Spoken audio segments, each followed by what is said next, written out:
નમસ્કાર, ભાગ્ય દર્પણમાં આપનું સ્વાગત છે. હું છું કૃષ્ણા. દર્શક મિત્રો, સારા કર્મોનું ફળ તરત નથી મળતું, પણ જ્યારે મળે છે ત્યારે પૂરા વ્યાજ સાથે મળે છે. તો આજના સુવિચાર સાથે શરૂ કરી આપના ભાગ્યના દર્પણને રજૂ કરતો અમારો વિશેષ કાર્યક્રમ ભાગ્ય દર્પણ.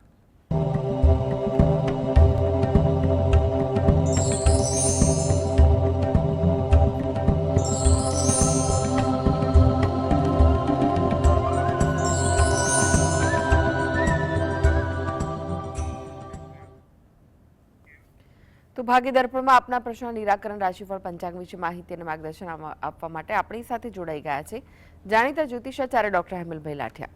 હેમલભાઈ, ભાગ્ય દર્પણમાં આપનું સ્વાગત છે. નમસ્કાર. નમસ્કાર હેમલભાઈ, સૌથી પહેલા વાત કરીએ આજના પંચાંગ વિશે. તો શું છે આજનું પંચાંગ તે જણાવશો. આજે તારીખ 2/5/2026 શનિવાર, વૈશાખ વદ એકમ તિથિ છે 24-51 સુધી. વિશાખા નક્ષત્ર છે, વ્યતિપાત નામનો યોગ છે અને બાલવ નામનું કરણ છે. આજની રાશિ છે તુલા, કે જેના નામાંક્ષર છે ર અને ત, જે 24-30 સુધી છે. ત્યારબાદ વૃશ્ચિક રાશિ છે કે જેના નામાંક્ષર છે ન અને ય. દિન વિશેષમાં જોઈએ તો આજે વિછુડો પ્રારંભ થાય છે 24-30. હેમલભાઈ, 12 રાશિઓનું રાશિફળ જાણીએ તે પહેલા એક દર્શક મિત્ર આપણી સાથે જોડાઈ ગયા છે. અર્ચનાબેન છે. અર્ચનાબેન, આપને જેમના માટે પ્રશ્ન પૂછવો હોય તેમની જન્મ તારીખ જણાવો. 14/12. જન્મનો સમય? જન્મનો સમય 10:10. રાત્રે કે દિવસ દરમિયાન? રાત્રે. જી. અને સ્થળ કયું છે? નંદુરબાર. કયું? નંદુરબાર. જી. પ્રશ્ન જણાવો, શું પૂછવું છે? એનું જીવન કેવું રહેશે એમ જીવન સાથે? એનું જીવન કેવું રહેશે એમ જીવનમાં? ચોક્કસ. જો એમના લાઈફ વિશે અભ્યાસ કરીએ તો એક સામાન્ય ફળકથન કરે કે લાઈફમાં કારકિર્દી હોય છે, પરિવાર હોય છે, એવા ઘણા બાબતોમાં આ જીવનમાં જોવાતું હોય છે. પરંતુ એક સામાન્ય બાબત જોવા જઈએ તો એમના જીવનમાં સુખાકારી સારી રહે તેવા યોગ બની રહ્યા છે. ધીરે ધીરે સુખાકારી તરફ યોગ બને એટલે તમારે એ બાબતે થોડાક એને માર્ગદર્શન આપતા રહેવું, ધીરજ રાખી અને અનુભવી માણસ સાથે કામ કરવું, વ્યવહાર કરવો એ વધુ અગત્યનું છે. એના માટે સમય હાલ સુધારા પર છે અને 2027-28 વધુ સારા છે. એટલે કંઈ પણ ચિંતા ના કરવી. કંઈ પ્રશ્ન હોય તો વ્યવહારુ વ્યક્તિ છે, અનુભવી પીઢ વ્યક્તિઓ સાથેના માર્ગદર્શન અને સત્સંગથી તમારા કામકાજમાં પ્રશ્નો પણ જીવનમાં ઉકેલાય તેવું બની શકે. જો એ પોતે દરરોજ જે સવારે ઘરે બેસીને દત્ત બાવાનીના પાઠ વાંચે એ જરૂરી છે. તેમજ અઠવાડિયામાં એકવાર કે મહિનામાં એકવાર કે પછી અનુકૂળ હોય તો દરરોજ જે નજીકના શંકર ભગવાનના મંદિરે જઈ ત્યાં પ્રાર્થના કરી અને બહાર પીપળાના વૃક્ષને જળ વડે સિંચન કરી પ્રદક્ષિણા ફરી ત્યાં પણ પ્રાર્થના કરવી, જેથી કરીને એના જીવનમાં ધીરે ધીરે અનુકૂળતા, પ્રગતિ અને શાંતિ થઈ શકે. ધર્મેન્દ્રભાઈ જોડાઈ ગયા છે. ધર્મેન્દ્રભાઈ, આપને જેમના માટે પ્રશ્ન પૂછવો હોય તેમની જન્મ તારીખ જણાવો. હેલો. જી. હા, પત્ની વિશે સવાલ છે. એનો જન્મ તારીખ છે 24/4/1986. સમય કયો છે? જન્મનો સમય કયો છે? સવારે 5 વાગ્યાનો. અને સ્થળ કયું છે? વિસનગર. જી. પ્રશ્ન જણાવો, શું પૂછવું છે? પ્રશ્ન પરીક્ષાની બહુ તૈયારી કરે છે, પણ અમુક એન્ડ ટાઈમ આવે એટલે એક માર્ક્સ અથવા 2 માર્ક્સ માટે રહી જાય છે. અને અત્યારે લેટેસ્ટ 2-3 પરીક્ષાઓ આપી છે, મહેનત પણ સારી છે. તો કેવા યોગ રહેશે એના માટે? જો સ્પર્ધાત્મક પરીક્ષામાં એ તૈયારી કરે, સફળતા મળવાના ચાન્સીસ છે, એટલે ચિંતા ના કરવી. એ 2026 તો મધ્યમ દેખાઈ રહ્યું છે, પરંતુ આગળ જતાં 2027 સારું છે, 28 મધ્યમ છે અને 29-30 સારા છે. સ્પર્ધાત્મક પરીક્ષાની બાબતો અને રિઝલ્ટ માટે વાત કરીએ છીએ. એટલે ચોક્કસ એ તૈયારી કરે એ વસ્તુ અગત્યની છે, મહેનત કરે. સાથે અત્યારે વર્તમાનમાં કોઈ જગ્યાએ કામકાજ નોકરી ચાલુ હોય એમાં પણ એ ધ્યાન આપે એ બધું અગત્યનું છે. અને આ હેતુથી એ પોતે દરરોજ જે સવારે ઘરે બેસીને ગજેન્દ્ર મોક્ષના પાઠ વાંચે અથવા સાંભળે એ એના માટે જરૂરી છે. અને રોજિંદી ભક્તિમાં પણ પ્રાર્થના કરે. તદુપરાંત તમે રહો છો એની નજીકમાં કોઈ શંકર ભગવાનનું મંદિર હોય તો ત્યાં આગળ દર્શન કરવા જાય, સમય અનુકૂળતા મુજબ અઠવાડિયામાં એકવાર કે મહિનામાં એકવાર. અને બહાર પીપળાના વૃક્ષને જળ વડે સિંચન કરી પ્રદક્ષિણા ફરે અને ત્યાં પણ પ્રાર્થના કરે. મંદિરમાં જાઓ ત્યારે મંદિરમાં તો દર્શન કરો અને બહાર ઊભા રહી સૂર્ય ભગવાનને પણ બે હાથ જોડી પ્રાર્થના કરો.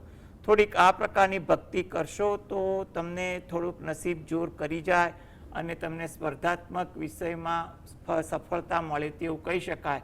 એટલે તમે મહેનત યથાવત રાખો, વર્તમાનમાં જે કામકાજ ચાલુ હોય એ પણ યથાવત રાખો તેવું કહી શકાય.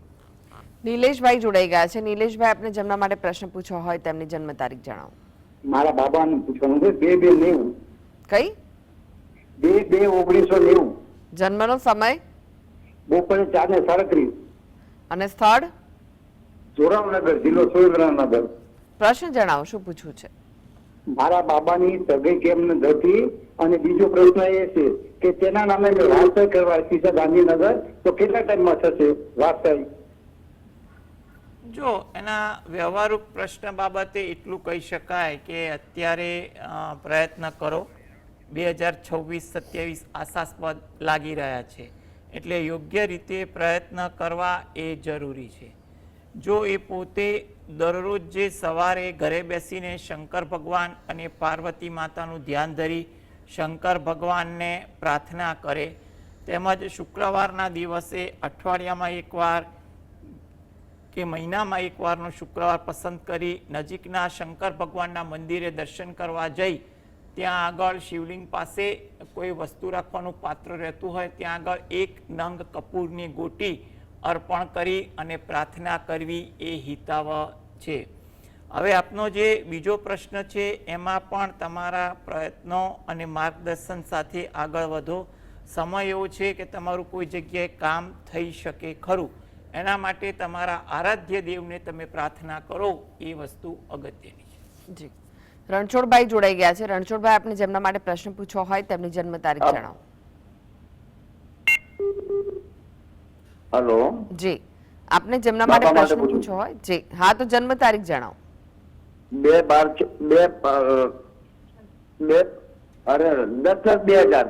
કઈ? ફરી એકવાર જણાવશો? 10/10/2000. જી. સમય કયો છે બપોરે 1:57. અને સ્થળ?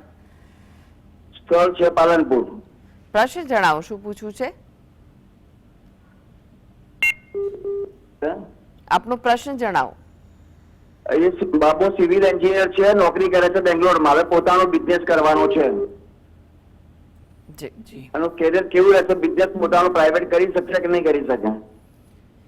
જો હવે બિઝનેસ કરવો છે, પરંતુ શેનો બિઝનેસ કરવો છે એ તમે કીધું ને, કઈ ચીજ વસ્તુનું, એમાં મેન્યુફેક્ચરિંગ છે, ટ્રેડિંગ છે, શું છે એ વસ્તુ જાણવી અગત્યની છે. મેન્યુફેક્ચરિંગ માટેના ગ્રહમાં થોડાક બીજા ગ્રહ બેકઅપમાં આવતા હોય, ટ્રેડિંગમાં આવતા હોય, પરંતુ બિઝનેસ કરવો છે એના માટે એ વસ્તુ અગત્યની છે, કઈ ચીજ વસ્તુ છે. હવે તમારા માટે એટલી વસ્તુ કહેવાય કે બિઝનેસ કરવો છે તો એ ભલે કરે.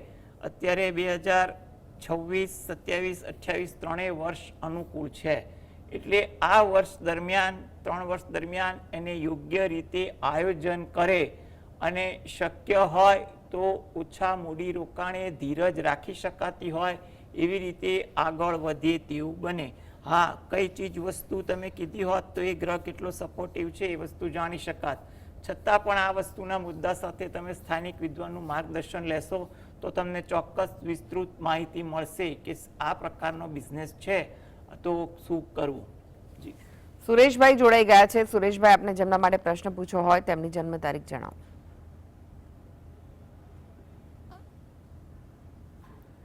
સુરેશભાઈ, આપણે જેમના માટે પ્રશ્ન પૂછવો હોય તેમની જન્મ તારીખ જણાવો. લાગે છે કે તેમના સુધી અવાજ નથી પહોંચી રહ્યો. અનેક દર્શક મિત્ર જોડાઈ ગયા છે. સંજયભાઈ છે. સંજયભાઈ, આપને જેમના માટે પ્રશ્ન પૂછવો હોય તેમની જન્મ તારીખ જણાવો. 23/8/2002 જન્મનો સમય 10:25 સવારે અને સ્થળ કયું છે? જામનગર. પ્રશ્ન જણાવો, શું પૂછ્યું છે? જામનગર એના લગ્ન યોગમાં કઈ મંગળનો દોષ છે કે નહીં? જો સૌપ્રથમ તો તમને એક વસ્તુ કહી દઉં કે લગ્ન યોગ માટે તમે પ્રયત્ન કરો. સમય અત્યારે 2026 મધ્યમ છે, પરંતુ 27 ઘણો સારો છે. એટલે 26માં મહેનત કરવી હિતાવહ છે. ઈશ્વર કૃપાથી સારું પાત્ર મળી જાય. અને આના માટે એક બીજી પણ વાત કરું, ક્યારેય મંગળ હોવાથી ગભરાવું નહીં. કારણ કે મંગળ ખાલી લગ્ન જીવન માટે ઉતાર ચઢાવ વહેલા મોડું કરવા કારણભૂત હોતો નથી. મંગળ સિવાય અન્ય કેટલા પણ પરિબળો એવા હોય છે કે આ બાબતે પ્રશ્ન થઈ શકે. એટલે ફક્ત મંગળ હોવાને કારણે ખોટો ડર રાખવો નહીં. કારણ કે ઘણાની કુંડળીમાં મંગળ હોય છે, સામે પણ મંગળ હોય છે, અને છતાં પણ એ લોકોનું જીવન ખૂબ જ સુખમય જતું હોય તેવું પણ અનુભવમાં આવેલું છે. એટલે એવી બાબતે નકારાત્મક વિચાર ના કરો. ઘરે બેસીને તમારા કુળદેવીને 2 હાથ જોડી પ્રાર્થના કરો, એ વસ્તુ અગત્યની છે. રમેશભાઈ જોડાઈ ગયા છે. રમેશભાઈ, આપને જેમના માટે પ્રશ્ન પૂછવો હોય તેમની જન્મ તારીખ જણાવો. પૂછવું છે એની જન્મ તારીખ છે કઈ છે જન્મ તારીખ? 27/11 વર્ષ 2001. 27/11/2001. હાજી. જન્મનો સમય કયો છે? સાંજે 8:41 અને સ્થળ? અમદાવાદ. પ્રશ્ન જણાવો, શું પૂછવું છે? અમેરિકા જઈને આવ્યા પછી લગ્નના છોકરાઓ તો જોઈએ છે, પણ કઈ બેસતો નથી. તો લગ્ન કેવું છે અને લગ્ન ક્યારે હશે થાય શક્યતા છે? જો લગ્ન યોગ તો સારો ચાલી રહ્યો છે, એટલે તમે ચિંતા ના કરો. 2026, 27, 28 ત્રણેય વર્ષ ઘણા સારા દેખાઈ રહ્યા છે. એટલે તમે પ્રયત્ન કરો, એ ખૂબ જ અગત્યનું બને છે. તદુપરાંત બીજી પણ એક અગત્યની વાત એ પણ છે કે લગ્ન માટે ઉતાવળ ના કરવી. પાત્ર છે એના વિચારો, તમારા વિચારો, પરિવારના વિચારો એકાબીજા પ્રત્યે મળે, એ પછી ધીરે ધીરે આગળ વધો. થોડુંક વ્યવહારુ વલણ અપનાવજો. સમય છે એટલે તમે ચિંતા ના કરો, સારું પાત્ર એને મળી જશે. આ માટે એ પોતે દરરોજ જે સવારે શંકર ભગવાન અને પાર્વતી માતાનું અર્ધનારીશ્વરનું સ્વરૂપ છે એનું ધ્યાન ધરી શંકર ભગવાનની એક માળા કરવી. તદુપરાંત રોજિંદી ભક્તિમાં પણ પ્રાર્થના કરવી. અઠવાડિયામાં એકવાર નજીકના શંકર ભગવાનના મંદિરે દર્શન કરવા જઈ અને ત્યાં પણ પ્રાર્થના કરવી એ અગત્યની છે, જેથી કરીને એને સારું પાત્ર મળી જાય તેવું આપણે કહી શકીએ. ગિરીશભાઈ જોડાઈ ગયા છે. ગિરીશભાઈ, આપને જેમના માટે પ્રશ્ન પૂછવો હોય તેમની જન્મ તારીખ જણાવો.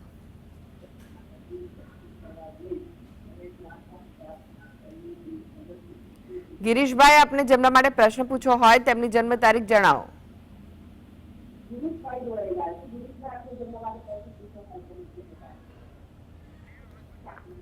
ટીવી નો અવાજ બંધ કરો અને જેમના માટે પ્રશ્ન પૂછવો હોય તેમની જન્મ તારીખ જણાવો.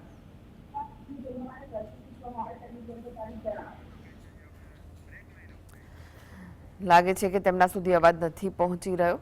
હેમિલભાઈ, તમે જોડાયેલા રહેશો. આગળ 12 રાશિઓનું રાશિફળ આપની પાસેથી જાણીશું. તો ભાગ્ય દર્પણમાં આગળ વધીએ તે પહેલા નહીં એટલે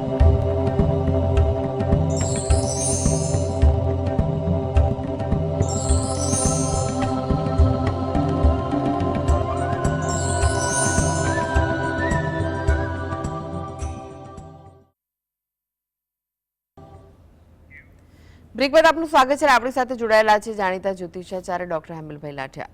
હેમિલભાઈ, હવે રાશિફળની વાત કરીએ. રાશિ મંડળની પ્રથમ 3 રાશિ મેષ, વૃષભ, મિથુન રાશિના જાતકોનો આજનો દિવસ કેવો રહેશે? મેષ રાશિ કે જેના નામાંક્ષર છે અ, લ, ઈ.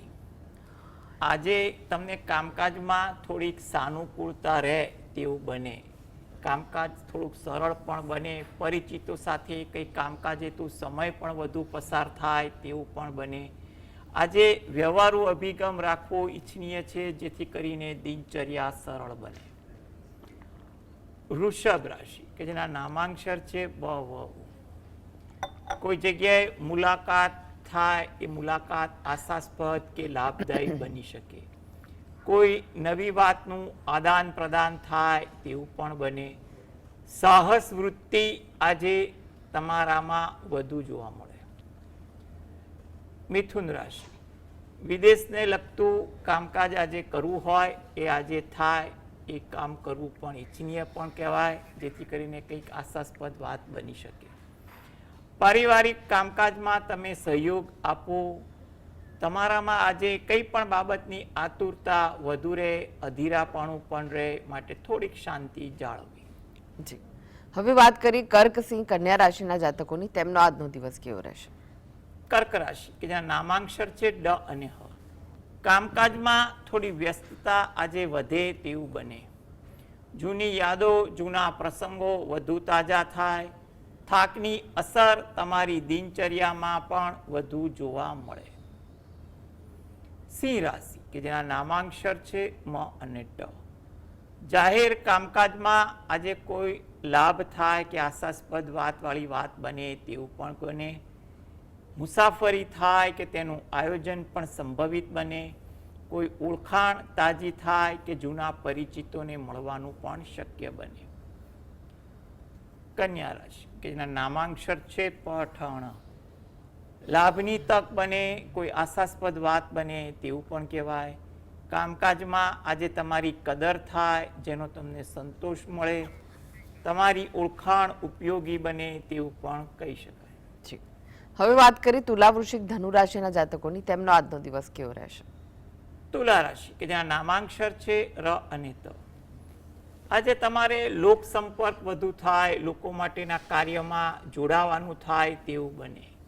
થોડી ધીરજ દિનચર્યામાં રાખવી. કોઈ જગ્યાએ ઉશ્કેરાટ, અધીરાપણું ન થાય તેનું ધ્યાન રાખવું. વાહન ધીમે ચલાવવું એ પણ તમારા માટે ઈચ્છનીય છે. વૃશ્ચિક રાશિ કે જેના નામાંક્ષર છે ન અને ય. આજે તમને કામકાજમાં સાનુકૂળતા વધુ દેખાય. કોઈ જગ્યાએ મુલાકાત કરવાની હોય, એ મુલાકાત સફળ બને, આશાસ્પદ બને તેવું પણ આજે લાગી રહ્યું છે. ઇતર પ્રવૃત્તિ થોડીક વધે, એમાં સમય અને નાણાંનો પણ વ્યય વધી જાય તેવું બનવા જોગ છે. ધન રાશિ, આ જાતકોને જૂના પરિચિતો સાથે આજે મુલાકાત થાય. કંઈ પણ વિષય વસ્તુની ચર્ચાઓ થાય. કામકાજમાં તમારા અનુભવનો ઉપયોગ થાય. કામકાજ સારી રીતે સંપન્ન થાય. કોઈ સારી તક અંગત કે વ્યવસાયલક્ષી ઊભી થાય અને તમને એનો સંતોષ પણ થાય તેવું બની શકે. જી, હવે વાત કરીએ અંતિમ 3 રાશિ મકર, કુંભ, મીન રાશિના જાતકોની. તેમનો આજનો દિવસ કેવો રહેશે? મકર રાશિ કે જેના નામાંક્ષર છે ખ અને જ.